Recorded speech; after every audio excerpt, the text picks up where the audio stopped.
Hi, teenies. Teenage is a weird phase of life. It takes you through ups and downs and sometimes even takes you on a roundabout. During this time, we might feel out of place and think as if we do not belong here. But this loneliness is not inevitable. There are many teenagers around in this big, bright world who are going through the same. Never think that you are alone. You have got everyone. And most importantly, you have got yourself. As long as you believe in yourself, you can do anything. My story highlights the same, so stay tuned. At the end, you will have something to learn, and most importantly, you will have the assurance that you are not alone.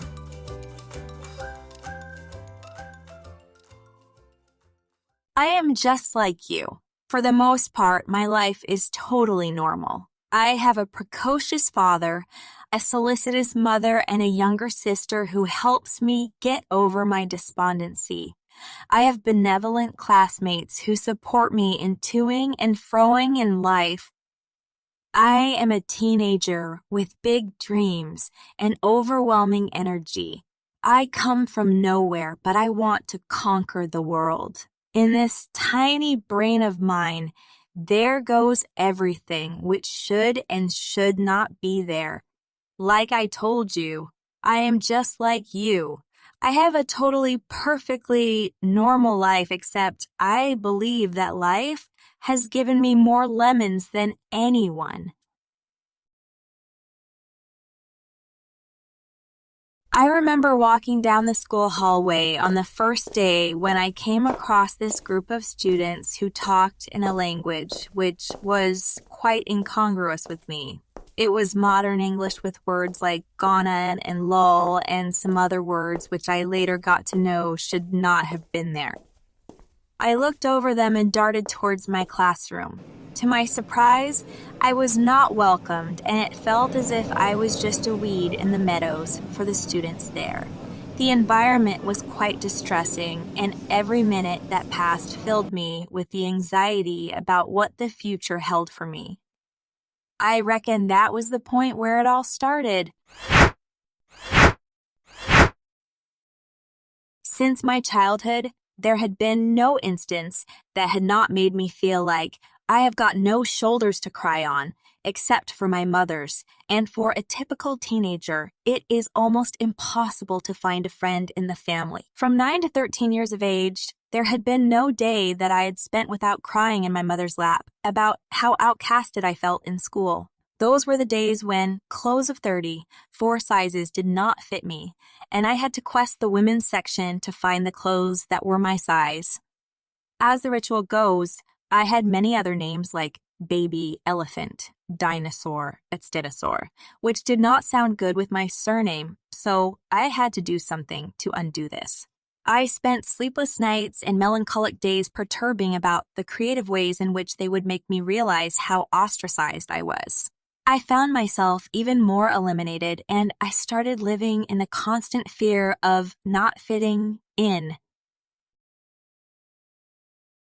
As I have already mentioned, that in this tiny brain of mine, there goes everything which should and should and should not be there.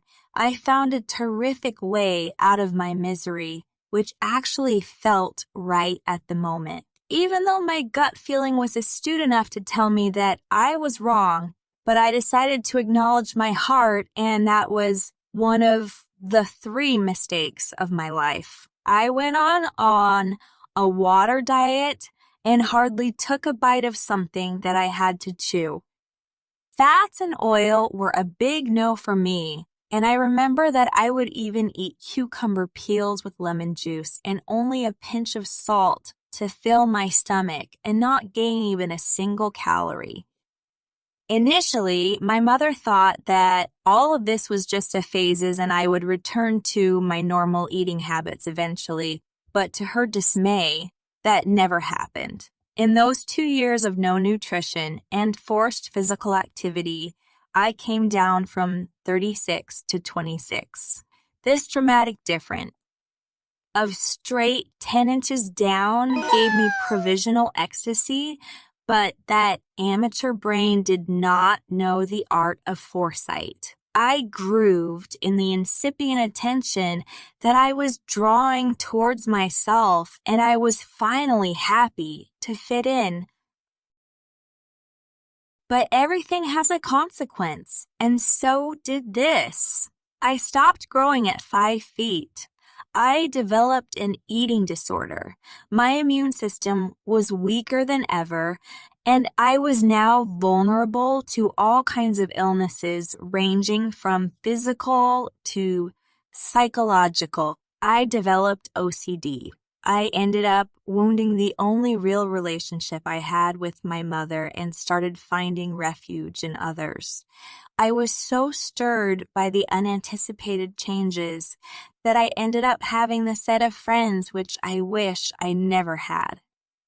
I could have backed out, but they did not tell me that they thought more bad than good for me, and I did not care to talk about this with the only person who could prevent me from falling into the vicious cycle of the never-ending darkness. These friends kept talking way too much and said I should give up everything that put me under the category of a good student. According to them, everything which I had grown up learning that they were good made me quite uncool to remain in their circle. You might call this naiveness, but I call it eating a pit for myself that I trusted the people whom I knew only for a couple of weeks over the natural instincts that I was born with. You might have heard people forging their goodness, but I forged immorality just to fit in. When the whole world bad mouthed the pandemic we went through, I believe it was the one good thing which happened after 3 entire years of turmoil. Staying at home, under the strict surveillance of my mother, I had no chance to do anything which was not meant to be done. I would get noticed if I did something that was out of bounds. I am thankful that my mother was involved enough to notice that everything about me was wrong. I was shaken out of the illusionistic ecstasy and was kept grounded for months. This period not only brought me back to my senses, but also made me realize who I truly was. You know what was the best thing which happened? Well, my mother and I got back together, and this time there was no stepping back. We could now share everything with each other, talk about all the things people of my age prefer only to discuss with friends, and even enjoy daily soaps together on our girls' day. My mother is my best friend now, and it might be that I had been looking for gold in the grot for all those years. I have this message for all the teenagers out there. Life is a word of only one syllable, but it comes with 1 million problems altogether. It is like riding a swing. One moment you are at the top of the world, and at the other you are way behind everyone. You will have to understand that all of us are built differently and we were never born to fit in. Instead, the God has tried his best to make you as different as possible from everyone so that when he calls you back to him, he relishes the success of variety that he had put his efforts into. It is not like everything is equivalent to a fairy tale now. I still get called out for being very strict with my conduct as well as of others. Sometimes I even get pointed out for being so open to my teachers that I tell them everything, even the things which they asked me not to. I love making friends, but I rarely find anyone who shares the same frequency of thoughts as me, except for one of my teachers who played a major role in bringing me back to life from doom. Life never stops giving you lemons All you have to do is to make a wonderful lemonade of lessons out of them, laugh at how silly you were, take a sip of that mindful drink, and move on. I still do not fit in, but at least now I am just like you, and for the most part, my life is totally normal.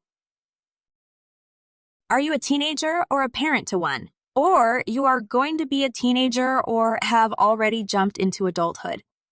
No matter which category you fit into, it is important for us to understand that teenage is an unconventional phase of one's life, and it becomes very important for the others around them to help them out. Did you find this video relatable? Tell us in the comments below. Please like and share it with your friends who might find value in the video too. Make sure to subscribe to Teenify for more such videos. Till then, take care and always be happy because